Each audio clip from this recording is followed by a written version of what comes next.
हम पर नजर कृपा के करना, करुणामय श्यामा प्यारे। हम पर नजर कृपा की करना, करुणामय श्यामा प्यारे। हम पर नजर कृपा के करना, करुणामय श्यामा प्यारे। हम पर नजर कृपा की करना, करुणामय श्यामा प्यारे। करुणामय श्यामा प्यारे, करुणामय श्यामा प्यारे।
गौरचंद्राय राधिकाय तदालय कृष्णाय कृष्ण भक्ताय तद्भक्ताय नमो नमः।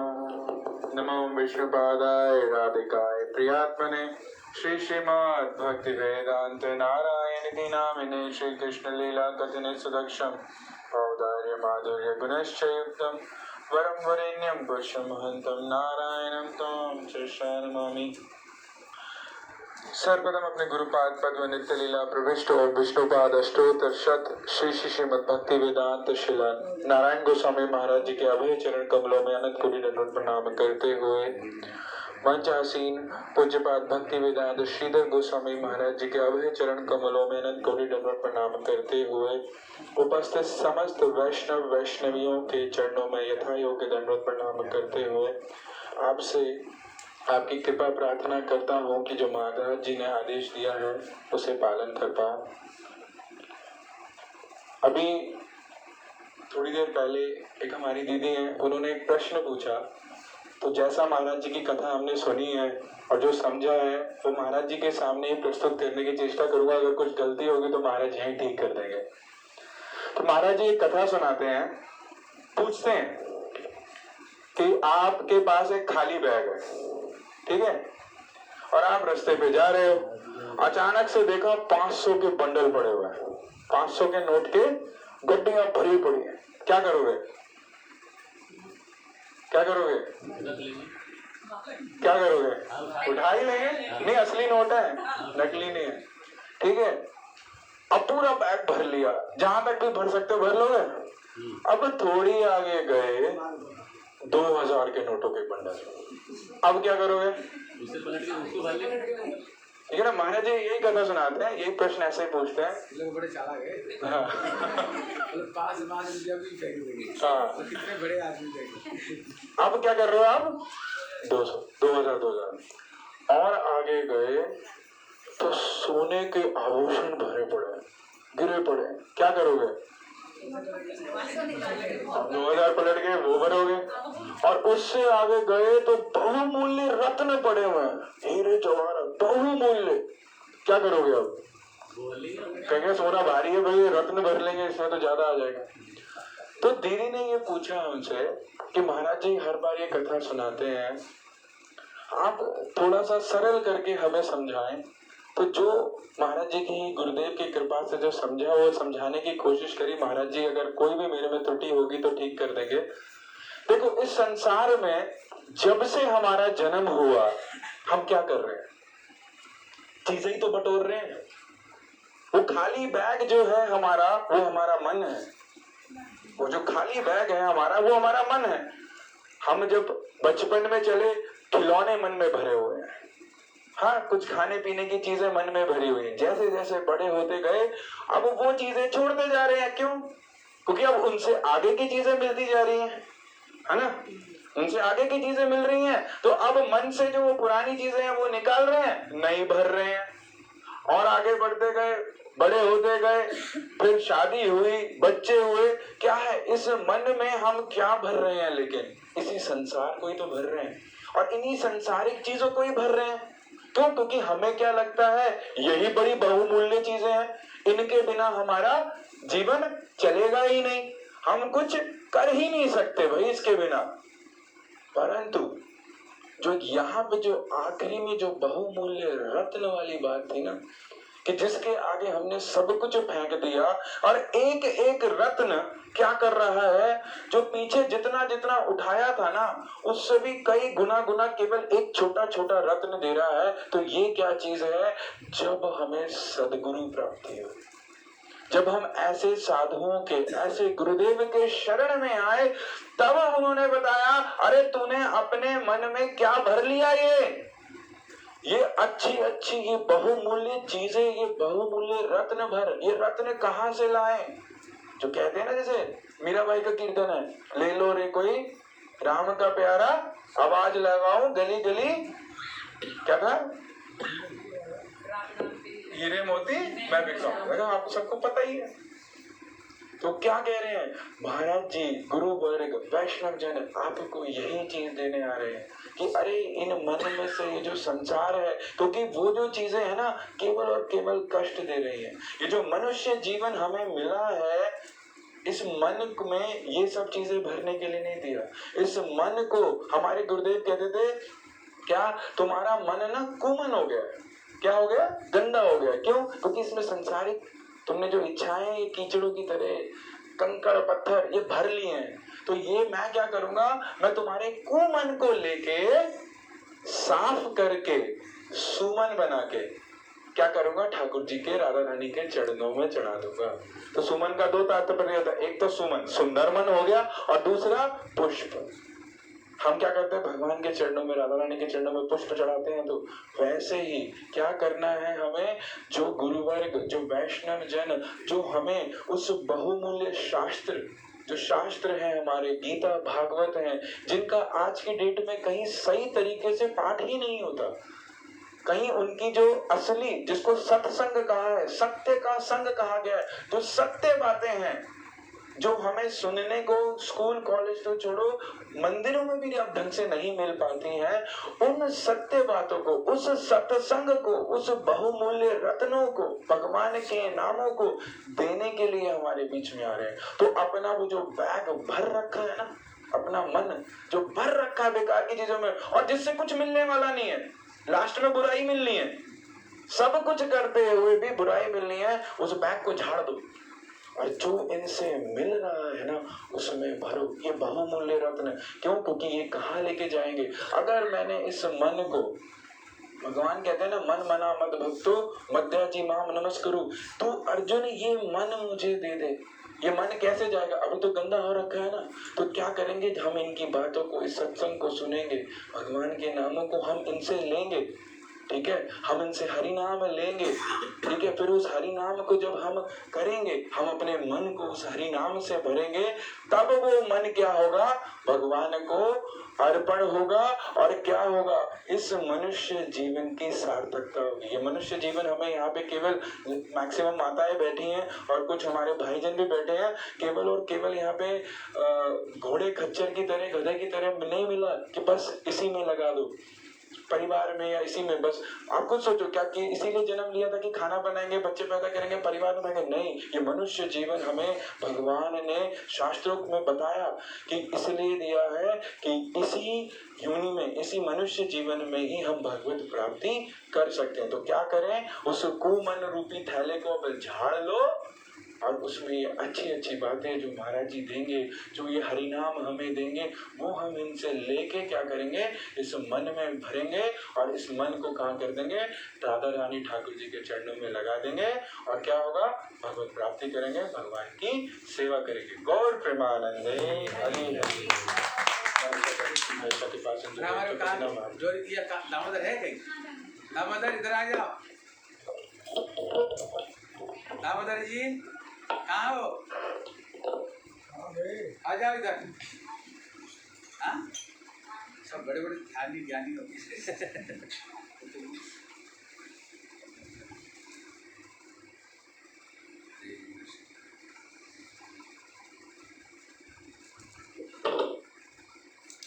हरे कृष्ण। अज्ञानतिमिरान्धस्य ज्ञानाञ्जनशलाकया चक्षुरुन्मिलितं येन तस्मै श्रीगुरुवे नमः। वाञ्छाकल्पतरुभ्यश्च कृपा सिन्धुभ्यैव च पतितानां पावनेभ्यो वैष्णवेभ्यो नमो नमः। श्रीकृष्ण चैतन्य प्रभु नित्यानंद, श्री अद्वैत गदाधर शिवसदि गौरभक्तवृंद। बोलो हरे कृष्णा कृष्णा कृष्णा हरे हरे, हरे राम राम राम हरे हरे। इतने सारे लोग बैठे हैं, आवाज बिल्कुल नहीं आ रही। वापस बोलो एक बार जोर से, हरे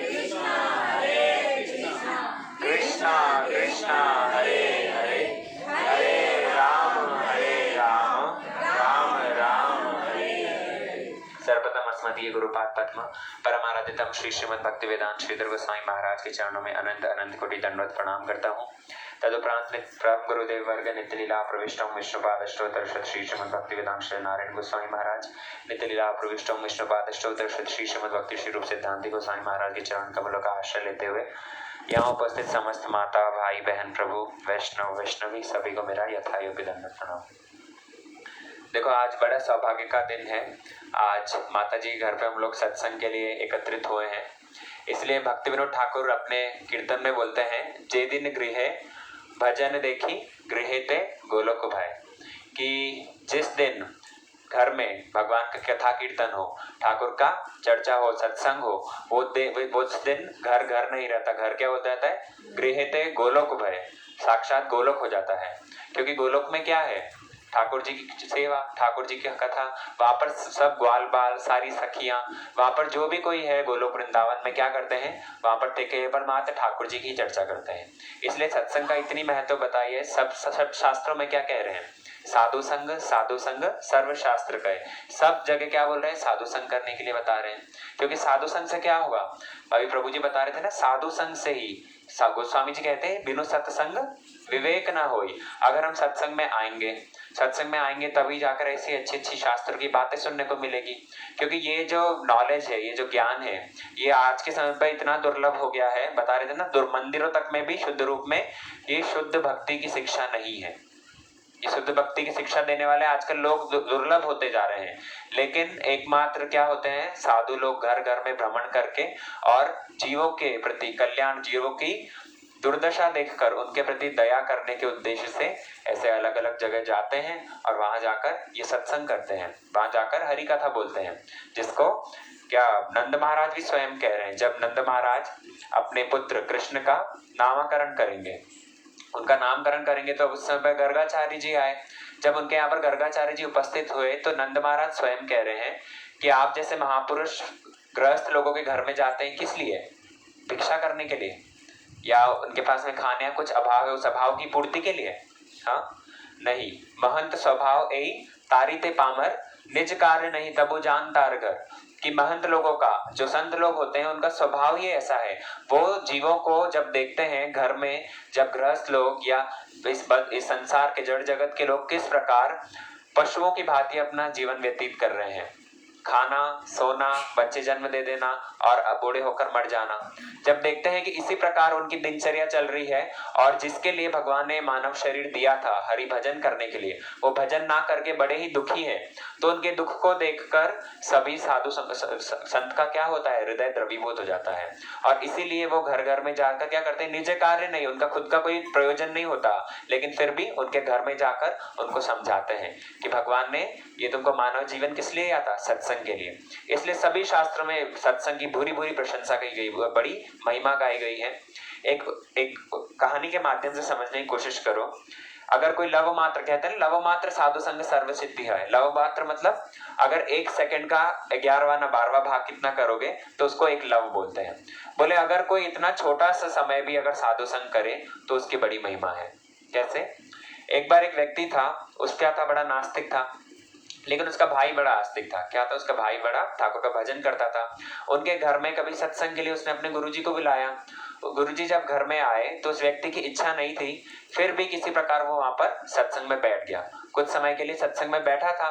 सत्संग में बैठने के बाद में और वहां से चला गया।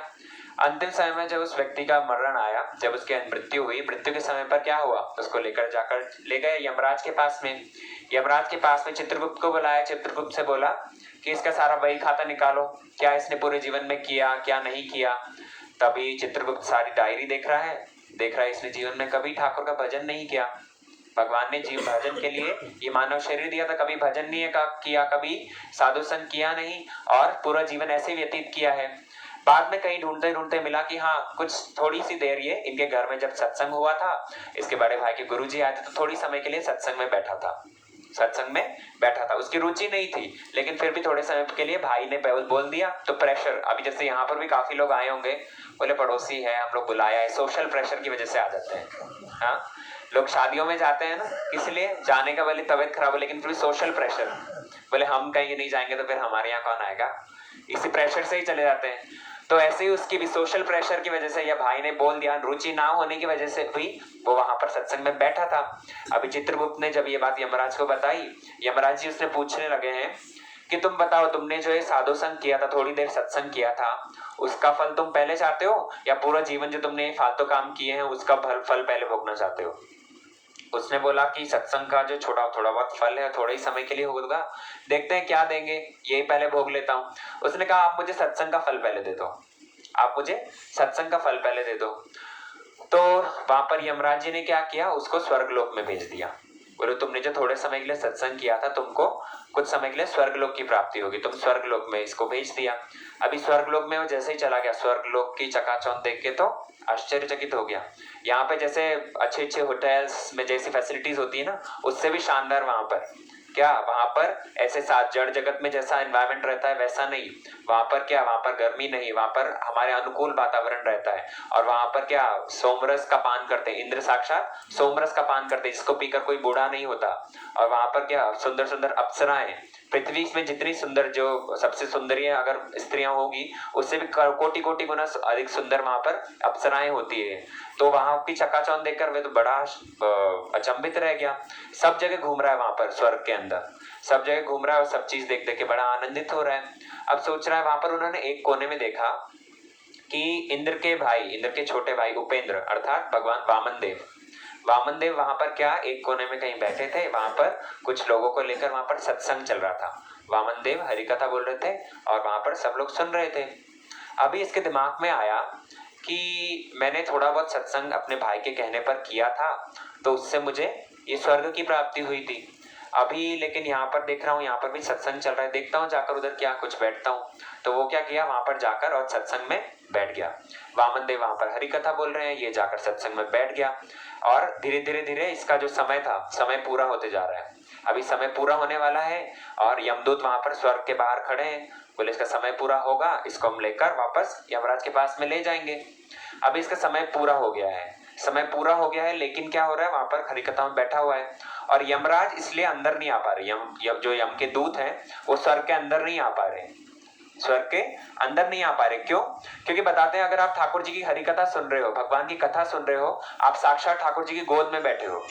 भगवान की कथा उनसे अभिन्न है, भगवान की कथा उनसे अभिन्न बताई गई है। इसलिए अगर वो वहां पर क्या कर रहा था, वहां पर साक्षात वामन देव बैठे हैं और उन भगवान की हरि कथा चल रही, सत्संग चल रहा है। तो सत्संग में वो जब उसने देखा कि मेरा समय तो पूरा हो गया लेकिन फिर भी यमदूत लेने नहीं आ रहे, और बढ़िया वो तो जम के बैठ गया। बोले अब यहाँ से हिलना ही नहीं है, जम के बैठ गया वहां पर। और देख रहा है वहां पर अब यमदूत बाहर खड़े खड़े अपेक्षा कर रहे हैं, कब ये बाहर आए। ये कौन सा बाहर जाएगा क्या, यमराज के पास में कोई जाना चाहेगा? ये वहां पर बढ़िया जम के बैठा है और ऐसे हरि कथा श्रवण करते करते और उसने क्या किया, वैकुंठ पद को प्राप्त किया। किस लिए? क्योंकि उसने एकमात्र साधु संग किया था अपने भाई के कहने पर। उस साधु संग से इसकी बुद्धि में यह आया कि साधु संग का मेरे को फल मिला है क्या, कि ये स्वर्ग मिला है। और अगर रुचि ना होने पर भी अगर मैंने जब साधु संग किया तो उसको मुझे ये फल मिल रहा है। अगर कोई रुचि पूर्वक, अगर कोई श्रद्धा पूर्वक सत्संग में आए, जहाँ संत लोग आए हैं उस स्थान को प्रणाम करें। क्योंकि जहां पर हरि कथा होती है वो स्थान साधारण नहीं है। जहाँ पर हरि कथा होती है, भक्तिविनोद ठाकुर क्या कह रहे हैं, वो साक्षात गोलोक वृंदावन हो जाता है। जहाँ पर हरि कथा होती है, गुरुदेव बतलाते हैं, सर्वाणी तीर्थानी वसंती तत्र जथा अच्युतादेर कथा प्रसंग, कि सारे पृथ्वी में जितने सारे तीर्थ हैं उसी स्थान पर आकर विराजमान हो जाते हैं जहाँ पर भगवान की कथा होती है। भगवान की कथा की इतनी महत्वता बताई गई है। इसलिए हरि कथा को श्रवण करते करते वो व्यक्ति क्या हुआ, वो साक्षात गोलोक वृंदावन चला गया।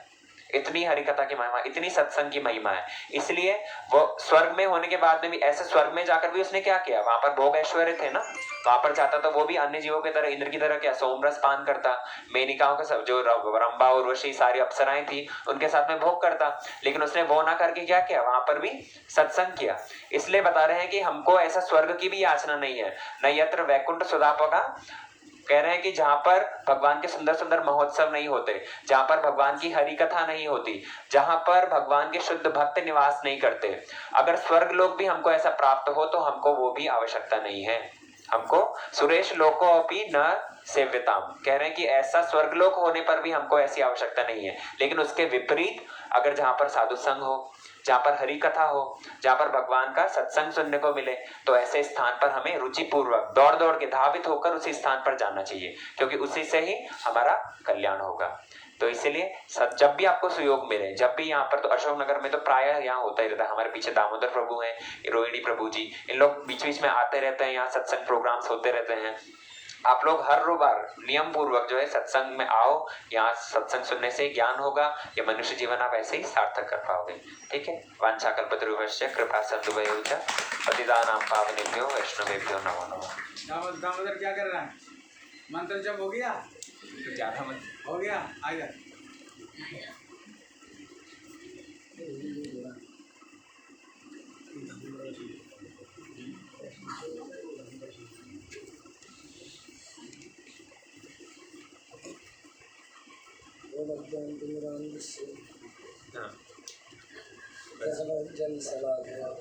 चक्षुरुन्मीलितं तस्मै श्रीगुरवे नमः।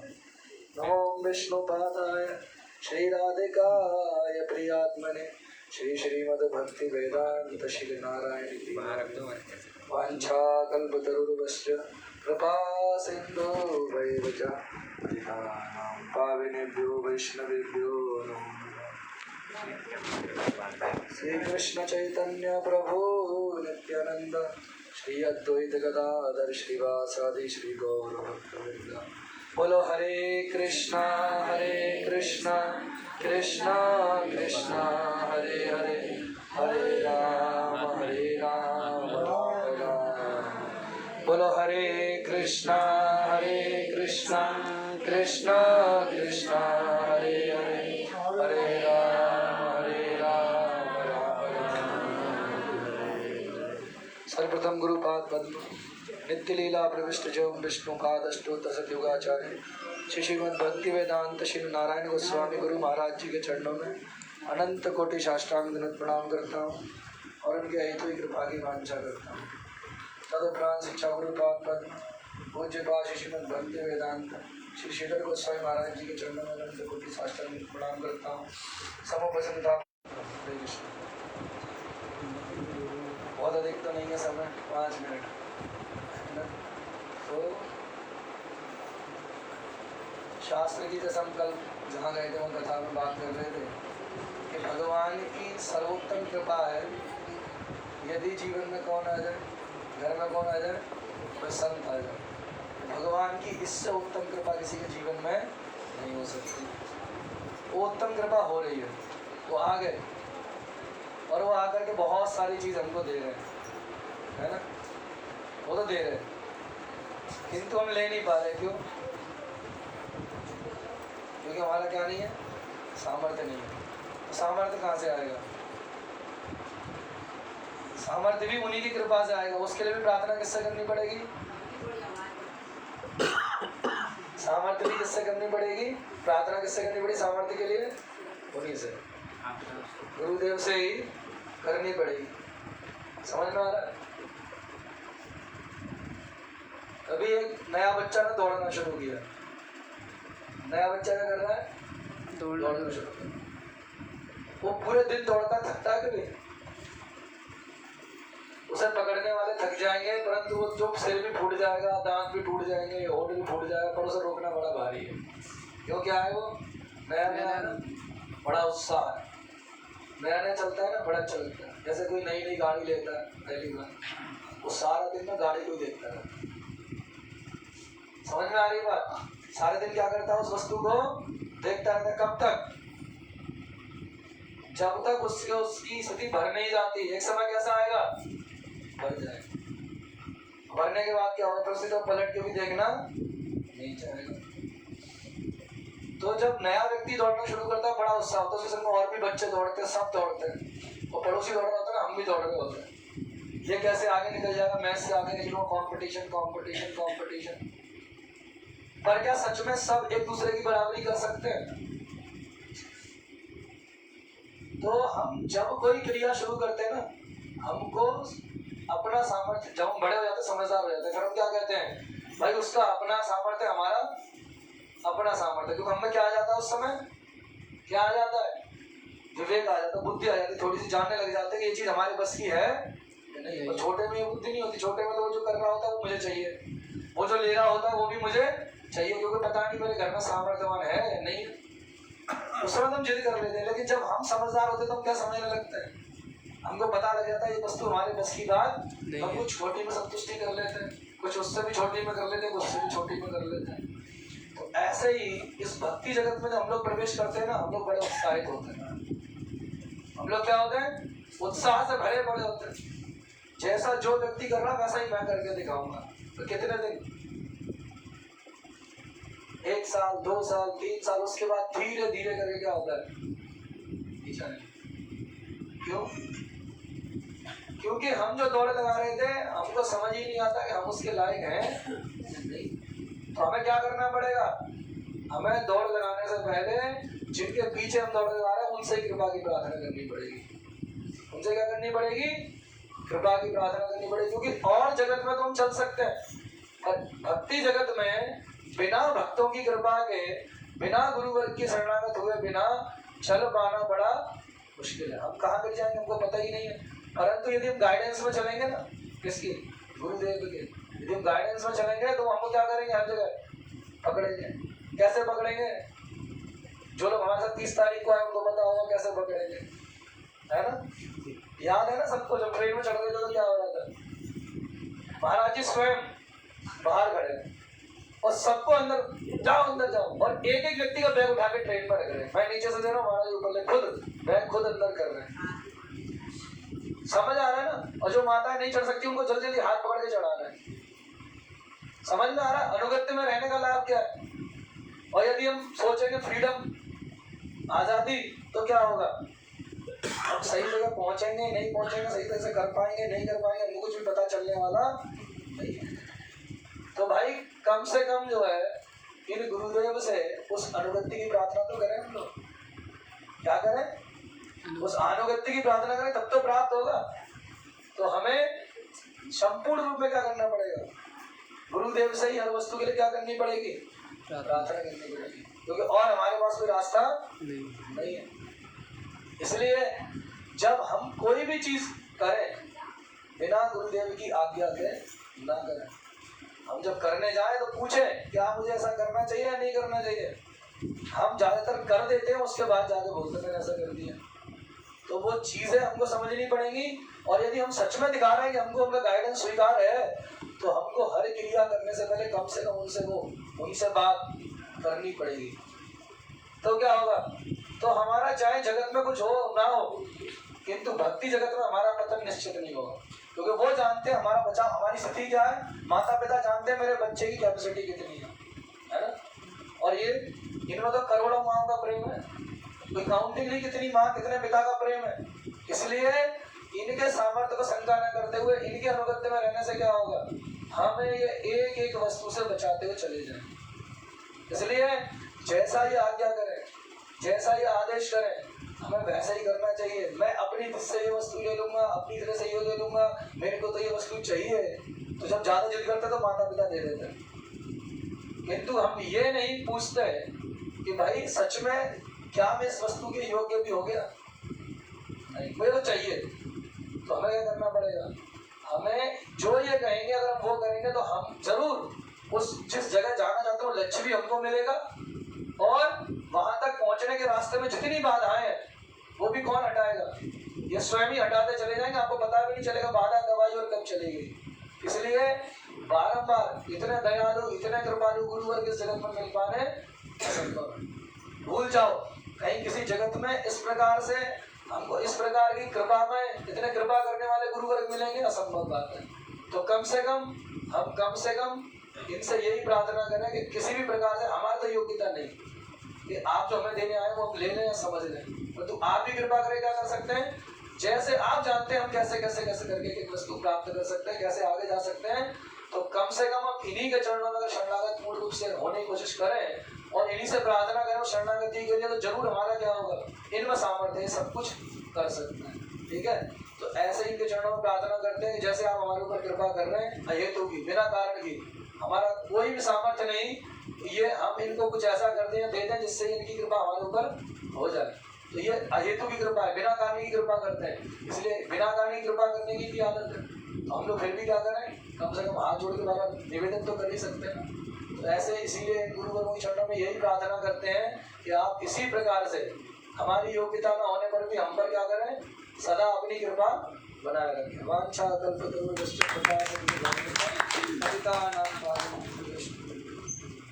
अरे बोला वृंदावन बिहारी लाल की। कितना टाइम हो गया? 8 बजने में 5 मिनट है। 5 मिनट। बोला वृंदावन बिहारी लाल की जय। आज के आनंद की जय। हाँ, 1 मिनट कीर्तन कर ले, ठीक है? सब ताली बजाते थे, ठाकुर का कीर्तन। हरे कृष्ण कृष्ण कृष्ण हरे हरे, हरे राम राम राम हरे हरे, हरे कृष्ण कृष्ण कृष्ण हरे हरे, हरे राम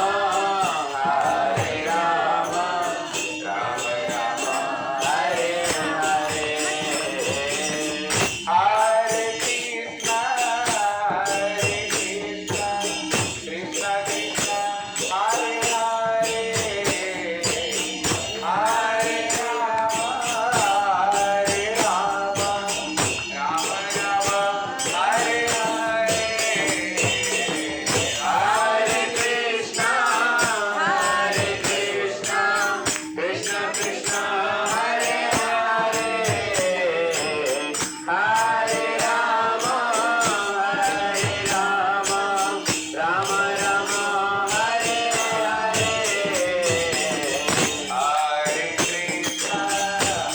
हरे कृष्ण कृष्ण कृष्ण हरे हरे, हरे राम राम हरे हरे, हरे कृष्ण कृष्ण कृष्ण हरे हरे, हरे राम राम हरे हरे। जो भगवान का जो नाम है हरे कृष्ण का, जो ठाकुर जी का नाम है, किधर सुना?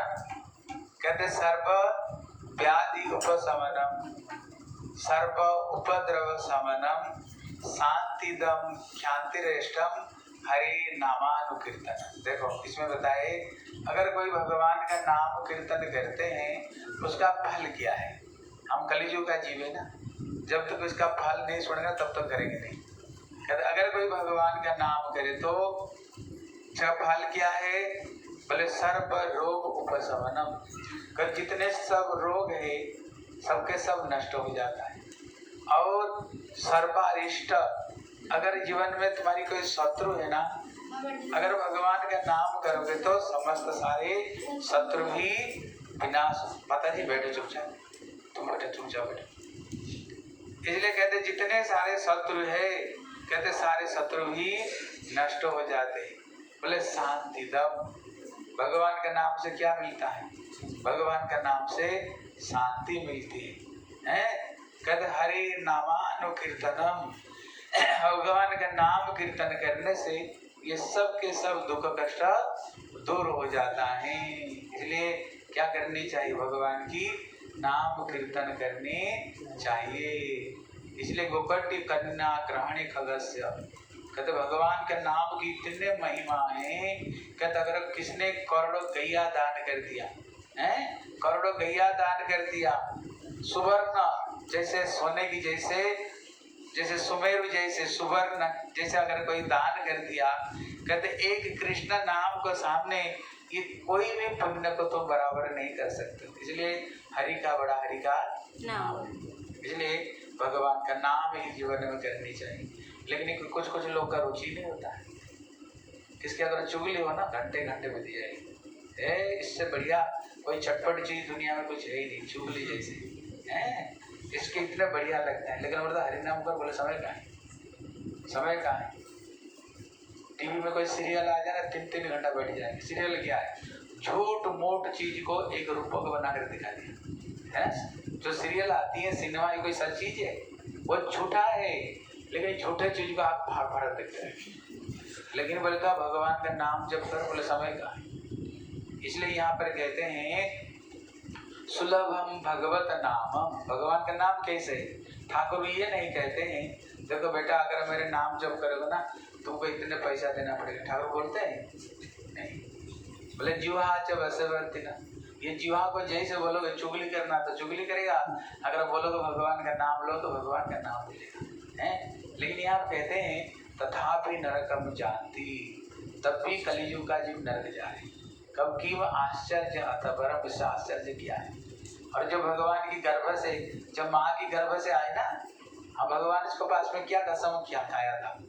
जब मातृ गर्भ में आते हैं भगवान कहते 7 महीना होने पर 1000 जन्म की उसको बात याद आता है। पहले पहले जन्म में क्या क्या कुकर्म करके आए, कितने झूठ बेईमानी हमने की, और उसको गर्भ मातृ गर्भ में सारे कष्ट भोग करते हैं। प्यार लटकता हुआ रहता है, प्यार ऊंचा, सर नीचा रहता है, टाटी पेशाब का थैली में रहते हैं, इतने कष्ट। भगवान कहते बोले माँ की पेट में आना और नरक में आना बराबर है। कहते माँ की पेट और नरक बराबर हैं। इतने गर्मी माँ की पेट में रहता है। कोई कोई बच्चा तो पेट में ही जन्म, पेट में ही नष्ट। अभी तो गर्भपतन कर देता ना, क्या करते उसको, इसलिए अभी क्या करते हैं बच्चों को नष्ट कर देते हैं, जितने जितने बच्चों को पेट से नष्ट कर देते हैं। इसलिए भगवान के तो माँ गर्भ में किसका, सृष्टि गर्भ में ही प्रलय हो जाता है किसी बच्चे की। इसलिए भगवान से पुकारते हैं, बोले प्रभु जल्दी जल्दी नरक से निकालो हमें। भगवान कहते बता क्या करोगे। बोले मैं समझ गया संसार में कोई किसी का नहीं झूठा है, ये संसार झूठा है। सुख का समय तो सब साथ दिया था संसार में, लेकिन वो पत्नी कहाँ है, वो पति कहाँ है, वो बच्चे कहाँ है। जब सबके सब संसार में सबके जब हैं, जब सुख को साथ में साथ दिए, अभी दुख को साथ में कोई है ही नहीं। वो पत्नी बच्चे कहाँ है। भगवान को पुकारते बोले प्रभु ये नरक से मेरे को जल्दी निकालो। भगवान बोले क्या करोगे बोलो। बोले प्रभु एक बार अगर ये नरक से निकाल दिया ना, कान पकड़ कर कसम खाते हैं कभी भी ये झूठे संसार में मैं नहीं फंसूंगा, क्योंकि संसार बड़ा विचित्र है। बोले अब कैसे हो, बोले जब तक जेब में पैसा हो, पैसा कर और तुम कौन, हाँ तुम कौन, कोई किसी का नहीं। संसार में जो प्रेम दिख रहा है ना, बड़ी प्रीति देख रहे, क्यों, चूंकि अभी तुमसे कुछ मतलब निकलने वाले हैं। अब देखो गन्ने से जूस निकालते देखे, कौन कौन देखे, देखना गन्ने में एक बार गन्ने को मशीन में दे देगा, जूस निकल गया, देखेगा और थोड़ा जूस इसको डबल करके देगा, फिर देखा और थोड़ा उसको 4 डबल करके देगा, बोला और थोड़ा है, फिर 8 डबल करके फिर उसका अंदर कर देगा। पूरा जब जूस निकल गया तब फेंकेगा नहीं, क्या करेगा, फिर जला करके उसको रोटी बनाएगा।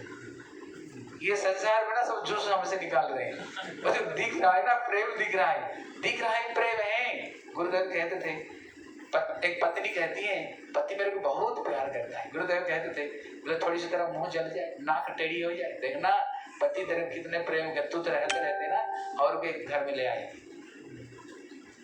इसलिए संसार में प्रेम कुछ नहीं, केवल स्वार्थ है। केवल स्वार्थ की वजह से ही सारी दुनिया प्रेम दिख रहा है। इसलिए मातृगर्भ में हम सब कसम खा करके आए, बोलो प्रभु एक बार जन्म दोगे तो कभी झूठे संसार में नहीं फंसूंगा। क्या करूंगा, पीछे बात इधर देखो। इसलिए गर्भ तेरा भजन करूंगा, तेरा नाम जप करूंगा और झूठा संसार में फंसूंगा नहीं। अगर बोलो तो हरिनाम, अगर बोले समय का मातृगर्भ से क्या बोल करके आए थे, तेरा नाम करूंगा, तेरा भजन करूंगा। और बोल तो समय, अभी समय का है, टीवी देखने के लिए बोले समय है, बात करने के लिए समय है, सारे गंदे काम के लिए समय निकाल देते हैं। लेकिन जिस वजह से ये जीवन मिला है ना, इसलिए गोस्वामी जी क्या कहते हैं, आए थे हरि भजन को बटन लगे कपास, आए थे हरि भजन को, लेकिन जो काम के लिए आया था उसको तो रख दिया एक तरफ में, और जो नहीं करने के लिए आए थे ना उसमें लग पड़े, उसमें ही लग पड़े। फिर जब मानव शरीर खत्म हो जाएगा, भागवत में वर्णन आता है, जब महाराज को सामने सीधा खड़े कर दिया जाता है जी, सीधा। जब महाराज प्रश्न करते हैं जीवन पाकर क्या किया तुमने, 84 लाख जीवन के बाद में तेरे को जो मानव शरीर दिया था, जो कसम खा कर गया था भजन के लिए, कितना भजन किया, वो ये नहीं बोले कितने छोरा थे कितने छोरिया थी, तुमने कैसे पढ़ाया, किसका अमेरिका लंदन में भेजा, ऐसी बात नहीं पूछेंगे। वो एक ही प्रश्न का जवाब देना पड़ेगा, तेरे को 84 लाख जन्मों के बाद में मातृगर्भ से तू कसम खा कर गया था भजन के लिए, कितने माला जप किया। इसलिए देखा ना भारत में जो मरता है क्या बोलते बोलते ले जाते हैं, राम नाम सत्य, यही सच यही बोलते हैं ना, राम नाम सत्य है, गोपाल नाम सत्य है, सत्य बोलो गत्य है, सब कोई बात झूठा है। वो अंतिम समय सुनाते हैं उसको, बेटा तो राम के नाम के बगैर और जितने किया ना सब झूठे में बिताया, यहाँ से एक सुई धागा भी तेरे साथ नहीं, पत्नी रो रो कर दरवाजा तक चलेगी, परिवार शमशान तक, उसको कुछ भी आगे कोई तेरे काम में नहीं आएगी। इसलिए क्या आएगा, वायु जी मैंने राम रतन धना।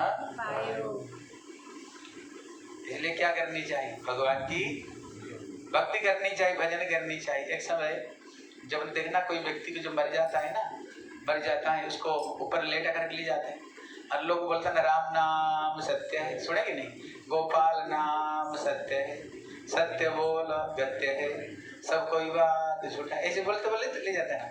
एक समय एक बच्चा ने पिताजी को पूछा, पिताजी सब क्या बोल रहे हैं, बोले ये कह रहे राम नाम सत्य है, गोपाल नाम सत्य है, लेकिन बोले पिताजी सबके सब बोल रहा है, लेकिन इसको ऊपर जो लेटा हुआ ये क्यों नहीं बोल रहा है, सबके सब बोल रहा है ना ये लेकिन ऊपर जो लेटा हुआ ये क्यों नहीं बोल रहा है।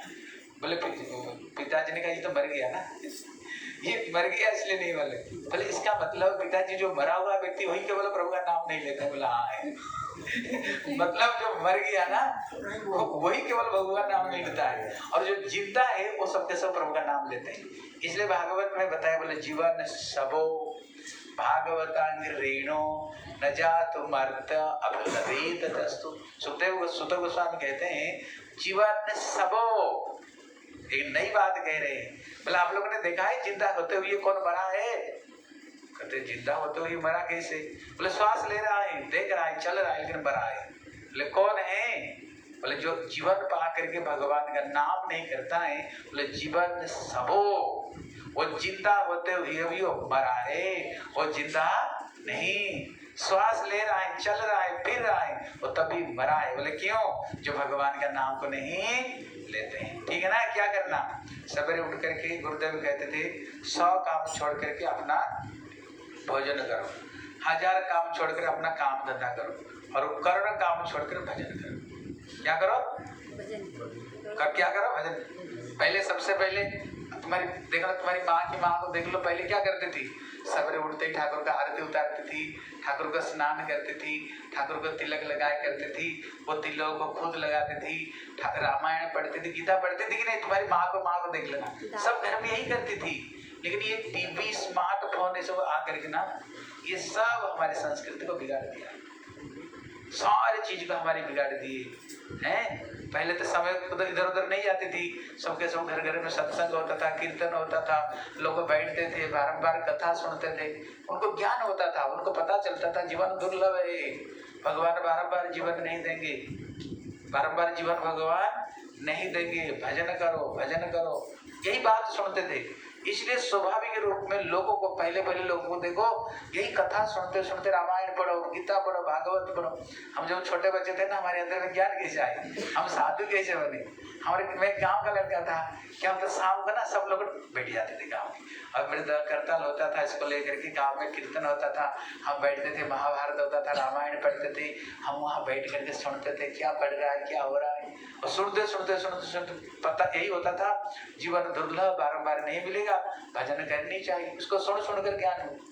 पहले टीचर लोग भी यही सुनाते थे स्कूल में, टीचर लोग भगवान की वाल्मीकि कथा, रामायण कथा पढ़ते थे। एक दिन गुरुदेव हमारे जो टीचर था सुनाया, प्रहलाद की कथा सुनाया, उसको पिता पूछ रहे थे भगवान कहाँ है, बोले मेरे भगवान जल स्थल सर्वत्र भगवान, पेड़ पौधा सर्वत्र भगवान, खंबे में तो क्या है, बोले मेरे को तो दिख रहा है, बोले तेरे भगवान को दिखा था, मारे तो साक्षात नरसिंह देव प्रकट हो गई। फिर मैं जब घर में आया ना अरे भैया बोले बोले भैया यहाँ भी भगवान है, भैया इसमें भी भगवान है, भैया बोले तेरे को किसने बताया? बोला शिक्षक को बताया ना हमको।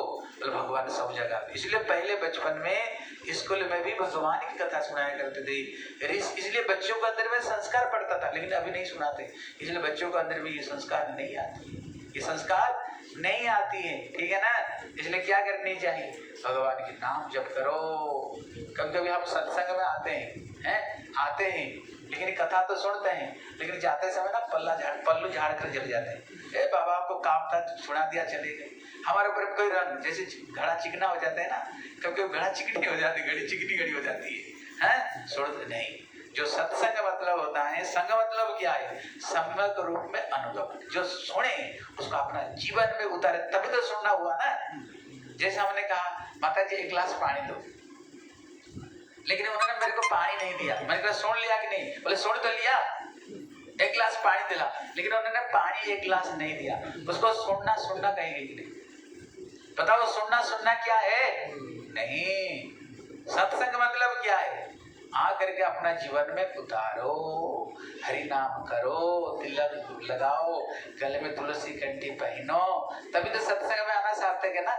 और चिकने घड़ा जैसे हो गए, ये कथा सुने पल्लू जाकर चली गई यहाँ से, नहीं, इसको सत्संग नहीं कहते हैं। इसलिए संग मतलब सम्यक रूप अनुगमन, सुन करके अपना जीवन में उतारनी चाहिए, तब भी सत्संग में आना सार्थकता है, ठीक है ना। क्या करना?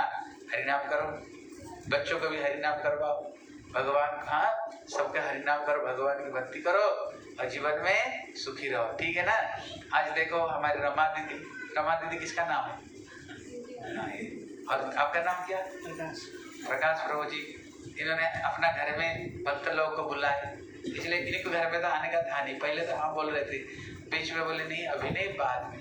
लेकिन जब हम किसी घर में गए, बोले नहीं हमारे घर में भी होना चाहिए। गुरुजी सब घर में जाते हैं, हमारे घर में भी आए और हमारे घर में भी कीर्तन सत्संग हो, कीर्तन भी सत्संग हमारे घर में हो। इसलिए शास्त्र में कहते हैं जिस घर में भक्त लोग आ गए, घर में हरि कीर्तन हुआ, हरि सत्संग हुई, कहते वो घर नहीं, कहते पृथ्वी का सारे तीर्थ वहीं पर आ जाती है। सारे गंगा जमुना सरस्वती नर्मदे सिंधु कावेरी जितने तीर्थ है, अयोध्या मथुरा माया काशी कांची द्वारका केदारनाथ बद्रीनाथ, कहाँ जाते हैं? जिस घर में ये सत्संग हो उसी घर में सबके सब उसी घर में आ जाते हैं।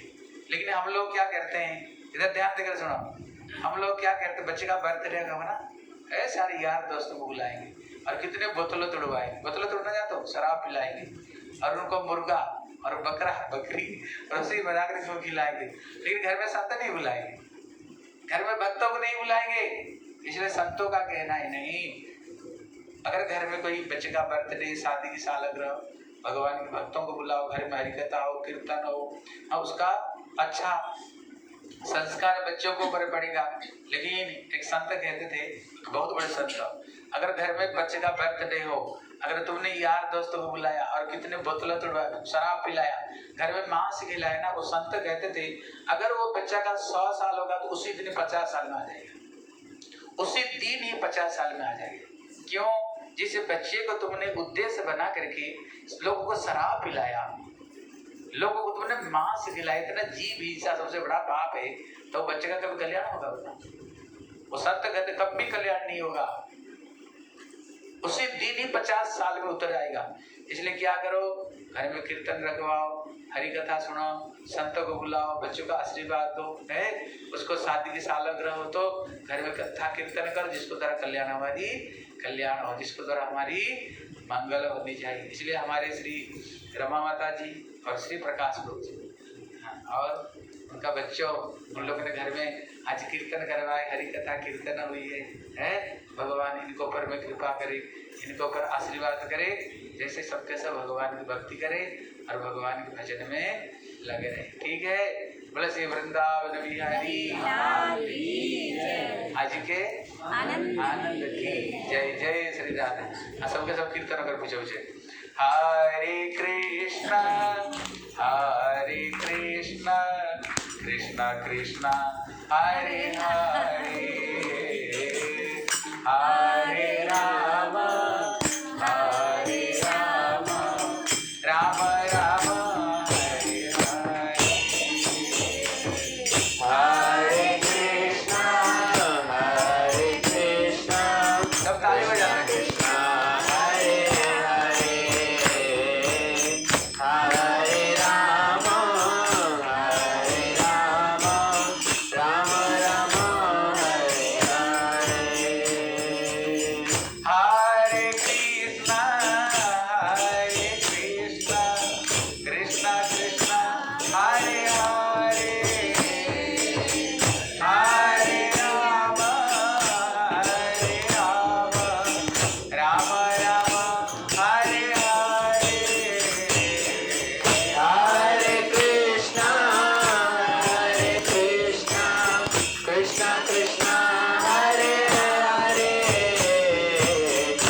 अर्थ करेंगे कभी एक हाथ से करना अच्छे से करना वंशी का कभी हाँ हरे कृष्ण सब एक बार नाच लो हाँ नाचो बोले आज विरज में होली रे रसिया आज विरज में होली रे रसिया आज विरज में होली रे रसिया आज विरज में होली रे रसिया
देखो भागवत में एक श्लोक आया है भागवत में श्लोक बोले ध्रुवा जन्म भाजो ध्यान देकर सुना भागवत कहता है ये सब पेड़ क्यों हुए ये भागवत में पेड़ क्यों हुए बोले भगवान इनको तो मानव शरीर दिया लेकिन जब शादी हुई ना मेन रोड पे तो तुम नाचे पी बात लेकिन जब भगवान का कीर्तन हो ना पेड़ जैसे खड़े थे जो भगवान वाले पेड़ जैसे खड़े ना अगले जीवन में पेड़ बना दो और पेड़ बनकर खड़ा रहता भागवत कहता है अगर भगवान का कीर्तन में नहीं नाचोगे ना अगले जीवन में क्या बनोगे पेड़ नहीं बनोगे ठीक है ना आसन से नाचो बोले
बाजार में मिल जाता है उपलब्ध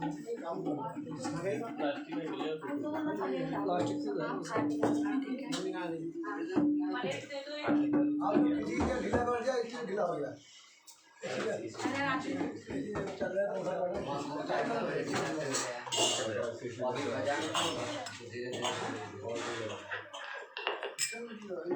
चला चला क्या देख रहे हो?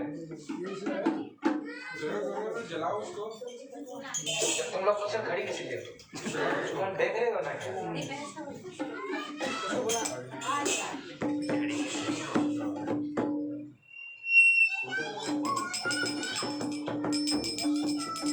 बोले जय जय राधा कृष्ण जुगल मिलाना, जय जय राधा कृष्ण जुगल मिलाना। आरती कराए ललिता निधि गाना, मदन मोहन रूप त्रिभंग सुंदरा, मदन मोहन रूप त्रिभंग सुंदरा, राधा विनोद बिहारी रूप त्रिभंग सुंदरा, राधा विनोद बिहारी रूप त्रिभंग सुंदरा। सीतापति के पुत्र चूड़ामणि,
की जय।